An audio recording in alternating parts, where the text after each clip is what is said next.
tatlong Chinese warship pumasok sa Sulusu. Yun. At Philippine Navy tinabihan ang barko ng China. At US Navy destroyer US Navy destroyer nakapwesto na saan? Dito sa ating bansa. Okay? So ito yung pamagat ng ating bibigyan ng reaction video, no? Komentaryo, question, criticism, at kung ano man inyong mga saloobin dyan, pwede rin naman kayo mag-comments dyan, mga kababayan, no? Kasi ito yung mainit ng balita ngayon, no? Sa West Philippine Sea. Alam niyo naman na West Philippine Sea, no? Na napakasalimuot na usapan. Ito yung mainit ng balita sa ngayon dahil itong mga Chekwa talagang kinakamkam o talagang kiniklaim nila na sa kanila ang West Philippine Sea o yung sakop na ng ating exclusive economic zone. So itong bibigyan natin ng reaction video, komentaryo. Pwede rin kayo mag-comments dyan, mga kababayan. Okay? So kung hilig nyo yung mga ganitong mga reaction video, huwag nyo kalilimutan mag-subscribe and like sa ating YouTube channel. And also please pakisubscribe din kay Good News Philippines. Kasi itong video na to sa kanya to.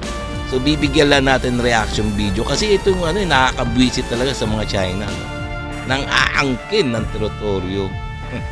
Okay, no? So umpisa na natin Mga idol at kabayan, breaking news! BRP Jose Rizal FF150 nagpatrol sa Baho de Masinloc na mataan ng barkong pandigma ng Pilipinas na tatlo sa mga barko ng China People's Liberation Army Navy ay naroroon din sa area kung saan ito ay mali at iligal. Ayon sa Northern Luzon, Kama, hinamon ng Philippine Navy ang iligal na presensya ng Chinese People's Liberation Army Navy. China, sinusubukan ang depensa ng Pilipinas. Mga Pilipino nagulat sa pagpasok ng tatlo pang mga barko ng China People's Liberation Army Navy sa loob mismo ng territorial waters ng Pilipinas. Aba, mula Mindoro, pinaybay ng tatlong warship ng China ang Sulu Sea kung saan ayon sa Armed Forces of the Philippines, walang koordinasyon ang mga barko ng China sa gobyerno ng Pilipinas. Hindi rin pasok sa Freedom of Navigation Operation ang kanilang ginagawa dahil ang bagal ng kanilang takbo. Ipinakita naman ng barko ng Philippine Navy sa mga Pilipino na tinabihan ito ang mga barko ng China. Naglunsad din ng air patrol ang Armed Forces of the Philippines upang manmanan at itulak palabas ng Pilipinas ang mga barkong militar ng China. Tanong naman ng iba, nasaan na ang Amerika? US destroyer pumwesto naman sa di kalayuan ng bunganga ng Subic Bay. Ang warship ng Amerika ay kabahagi ng USS Carl Benson Carrier Strike Group na kasalukuyang nasa South China Sea. Naval Forces Northern Luzon kinumpirma na ang BRP Jose Rizal FF150, ang pinakabagong barkong pandigma ng Pilipinas, ay nagsagawa ng pagpapatrol sa Baho de Masinloc nitong Lunes lamang at namataan na tatlo sa Chinese warship ang nasa lugar. Sinabi ng Naval Forces Northern Luzon habang sila ay nagpapatrol 57 nautical miles mula sa Baho de Masinloc, ang BRP Jose Rizal FF150 ay nagbabala sa mga barko ng China at paulit-ulit itong nag-issue ng radio challenge sa tatlong barko ng Chinese People's Liberation Army Navy. Isa sa mga barko ng China ay ang Missile Jiangkai II class frigate. Ang presensya ng mga barkong militar ng China sa lugar ay isang pagwawalang bahala sa batas international at pagbabaliwala sa kapayapaan at katatagan sa rehiyon. Suportado ng Armed Forces of the Philippines ang patuloy na pagsasagawa ng maritime patrol operation sa West Philippine Sea at ang paglantad at paghamon sa iligal na presensya ng mga barko ng China sa exclusive economic zone ng Pilipinas.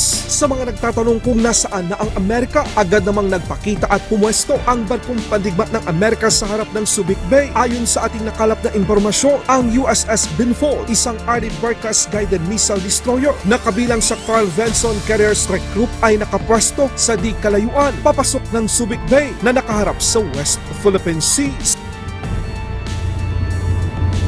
Matindi to, no, mga kababayan. Tingnan naman laging nandyan sa Pilipinas ang US force tulad ng mga Arleigh destroyer talagang nakaabang, talaga handa silang tumulong sa Pilipinas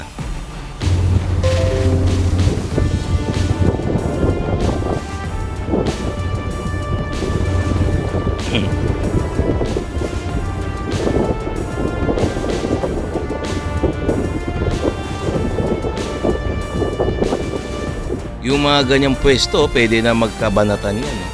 Missile to missile, di ba mga kababayan? Nag-ano na lang sila nagpapakiramdaman na lang sila kung sinong unang magpapalipad ng missile. Pag nagpalipad ang isa sa kanila talagang umpisa na, gera na. Nagano lang yan, nagpapakiramdaman kung sinong unang puputok. Pag pumutok once na pumutok sa kahit sino dyan ayun, umpisa na ng gera sa West Philippine Sea.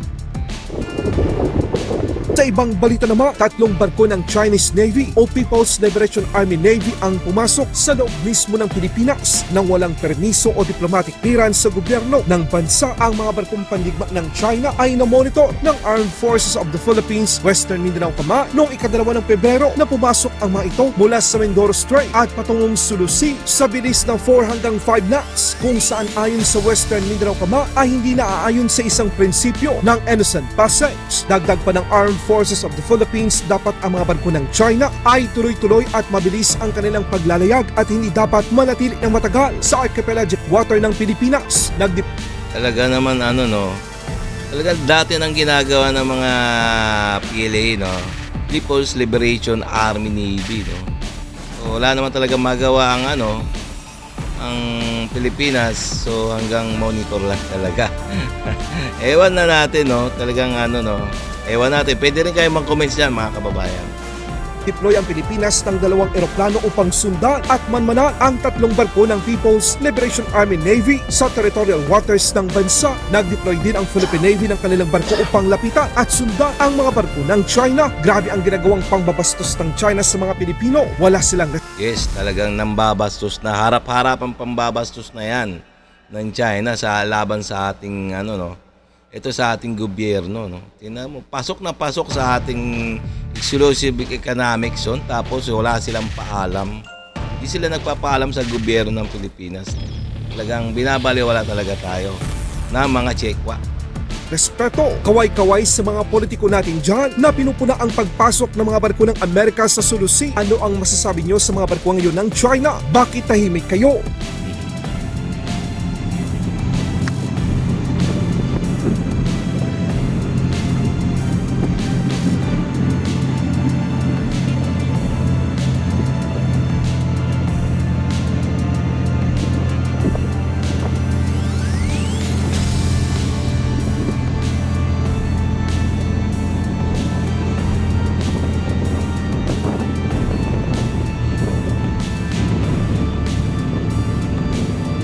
Yung mga ganyan senaryo, tingnan nyo, ganyan kalalayo, pwede na yan Papakiramdaman lang talaga yan, Kung sino talaga unang puputok.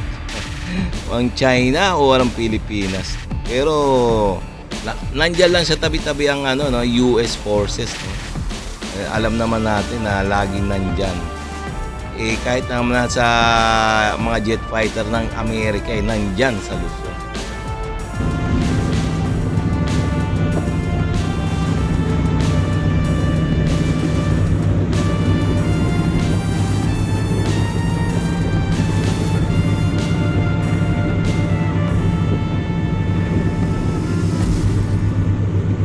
Ayan na mga kababayan, tinabihan na ng Philippine Navy yung barko ng China. So naghihintayan na lang sa kanila kung sinong puputok sa kanila. Yun, may mga machine gun yan sa harapan.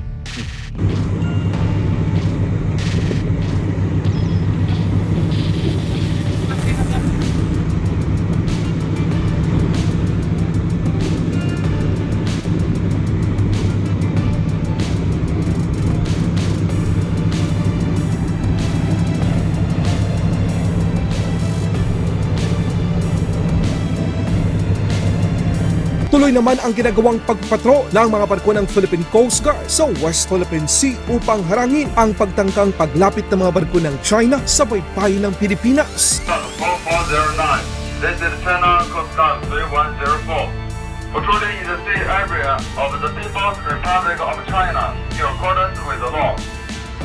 Philippine Coast Guard 4409. This is China Coast Guard 3104.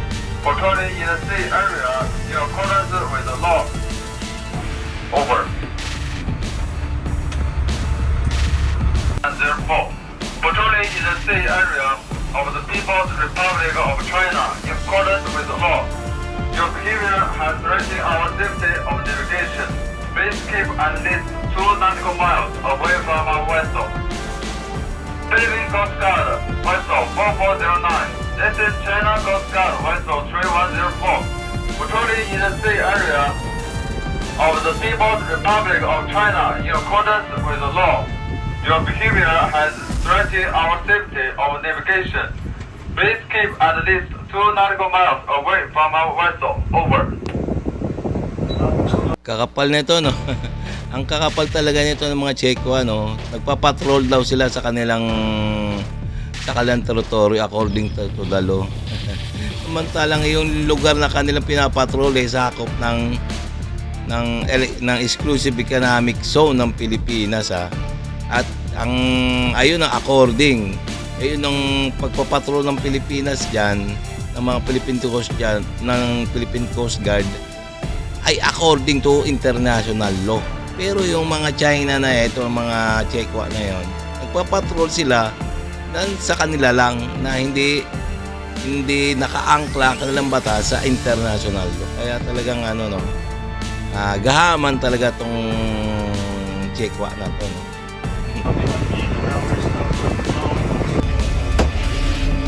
To China Coast Guard Vessel 5901. This is Philippine Coast Guard Vessel BRP Teresa Magbanwa MRRB 9701. In accordance with the Republic Act 12064, the Philippine Maritime Zones Act, the United Nations Convention of the Law of the Sea to which you are a party, and the 2016 Arbitral Award, we are conducting maritime law enforcement operation.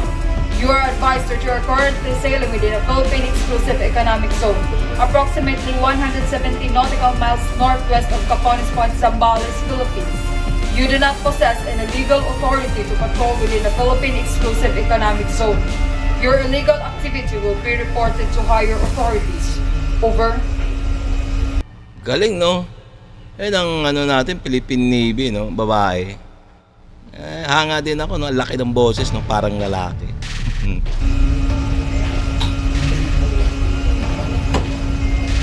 The China Coast Guard Vessel 5901. This is Philippine Coast Guard Vessel BRP Teresa Magbanwa MRRB 9701.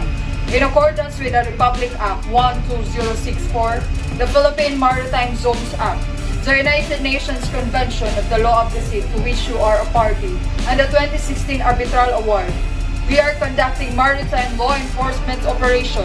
You are advised that you are currently sailing within the Philippine Exclusive Economic Zone, approximately 170 nautical miles northwest of Capones Point, Zambales, Philippines.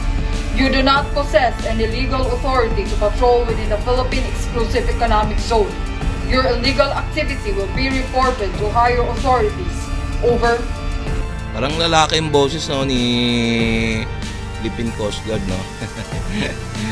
Okay, no? Nakita nyo naman, ha? Talagang medyo kakaibang balita to, mga kababayan, no?